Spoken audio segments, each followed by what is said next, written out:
All right, Saagar, what are you looking at? Well, the longer that we go into this pandemic, the more it's been exposed that public health authorities are much more concerned with the authority they have over than actual public health. You know, yesterday I detailed how the CDC deliberately used a bunk scientific report to justify masks in schools for tens of millions of children, harming their development, robbing them of some of their most meaningful parts of their lives.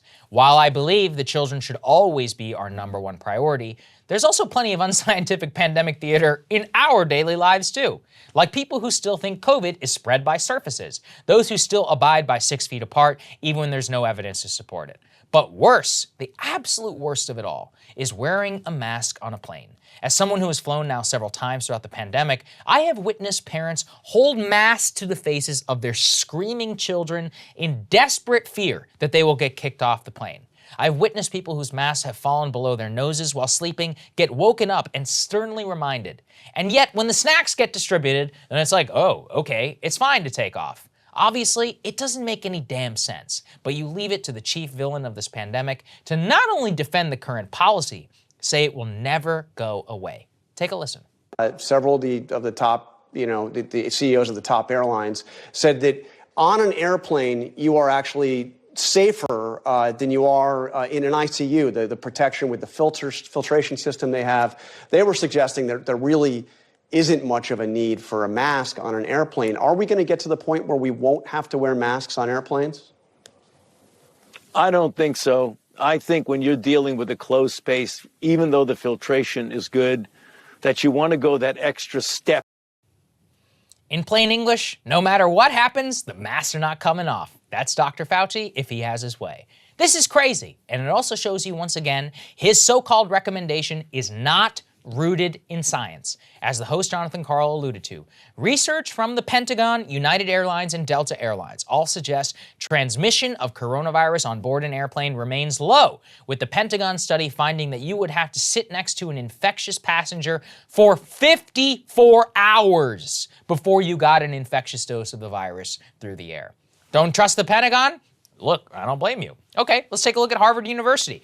It conducted a study at the height of the pandemic in October 2020. It reported there is low risk of COVID transmission on board an aircraft due to the high-efficiency particulate air filtration systems on board, which remove 99% of the particles containing the virus from cabin air. In fact, per the Harvard study, the risk of transmission on board an aircraft is lower than grocery stores or indoor masks. Guess what? All of these were done before people were vaccinated. So we have low risk of transmission, a vaccine that has turned COVID unironically into the flu for most people. They should just come off now, right? Hell, they should have come off 6 months ago. But theater is going to theater, and it's actually because it is so nonsensical that it's infuriating to see Mr. Science himself stand by something which he simply feels should be in place despite no evidence. All of this constitutes a war on normal people. The vast majority of people in this country got a vaccine. They did it so restrictions would end. And then restrictions never ended, and they turned on Biden, delivering for not some of his worst presidential approvals so far. Now, you would think, looking at data, that the Biden administration would conclude they need to fire Fauci for cause and change their tone if they ever even hope of winning an election again. But now, they have decided to side with the mentally ill bureaucrats and their pandemic forever upper middle class white disciples. And I guess let them, because it is going to be a bloodbath out there. As Ross Douthat observes somewhat tongue-in-cheek, the first executive order of the second Trump administration will be removing the airplane mask mandate. Can you imagine the resonance that the chant of Make America Great Again, after years of public health psycho rule, is going to have? I say this as someone who thinks Trump was a mostly terrible president, but Biden is paving the path to a second Trump administration. Trump won't even have to fake promise anything this time. He can just say, screw Fauci and these crazy people. I'll actually just make stuff normal again. It's why Biden is actually president. It was so easy. Give people stimulus checks and a vaccine. Take the mask off, let's party. We could have had the roaring 20s and we got the 1970s instead. It's all his fault. Friend of the show, Matt Stoller, tweeted an alternative history of the Biden presidency in which Biden came in, declared COVID endemic, expanded treatment, goes after hospitals and healthcare companies price gouging people, accelerates at-home COVID tests for everyone, including unlocking competition and not letting the FDA block development, encourage vaccine uptake, and finally, declare victory. Attack any bureaucracy, blue or red, that is restricting people unnecessarily, and most important, lock Fauci up in his office and don't let him do any media. Imagine that universe. The guy would have had a 65% approval rating. I had very low expectations for Biden. Even I did not expect him to do something so colossally dumb. But he is, and that's it.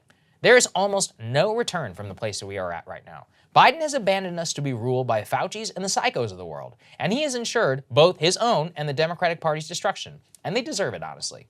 It was one of the easiest layups in history of the American presidency, and he blew it beyond comprehension.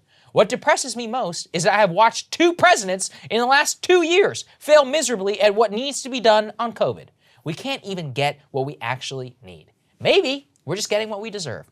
I don't know, Crystal. I've just become incredibly cynical about it. Yes, I know this morning, Biden, 500 million tests. We'll see. Hey guys, thanks so much for watching. That's right. Just as a reminder, you can become a premium subscriber today. Watch the full show completely uncut, our reactions to each other's monologues. You get to listen to it. You get to ask us questions, all that good stuff. Link is right there in the description or at breakingpoints.com. Best of all, great way to say screw you to the mainstream media.